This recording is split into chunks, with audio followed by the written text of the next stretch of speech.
ઓ ભાઈ કેની કોર જાસ? હું તારી પાસે આવતો તો ભાઈ, હાલ સોડા પાઈ દે. પણ મારી પાસે પૈસા નથી. પણ આમ ખીચામાં જોવા દેતો. નથી એલા કહું તો હું તને. હું આ રિયા ખોટું હું બોલે? મારા નથી ભાઈ પૈસા આવડા. અરે જેના હોય એને હાલ. અરે વા દે ને ભાઈ, પૈસા મારા નથી આવડા. અરે ભાઈ ગમે એના પૈસા હોય. ભાઈ બે રેડ બુલ દઈ ગયો તો. હાલો આપી દો 2 રેડ બુલ. એલા રેવા દે ને ભાઈ. હાલે ભાઈ ઠંડો થાને તું.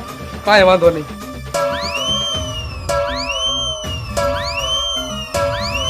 2 રેડ બુલ ના 280 રૂપિયા થયા. હાલ્યો 220 રૂપિયા પાછા. કાંઈ વાંધો નહીં ભાઈ. હાલે ભાઈ તારા વહી થઈ પૈસા પાછા. ભાઈ પૈસા મારા નથી, આ પૈસા તારા હે. પણ મેં તને કીધી આપ્યા ભાઈ. તે મને નથી આપ્યા, પણ તે ભાવસ ને આપ્યા હતા ને, એટલે ભાવસે મને આપ્યા કે હાલે સુરજ ના પાછા આપી દઈ છે. તો પેલા કેવાય ને. હા તો મેં તને પેલા જ કીધું તું કે પૈસા મારા નથી. પેલા ખબર હોત ને મારા પૈસા હે તો રેડ બુલ નો પીવે, સાદી સોડા પી લે.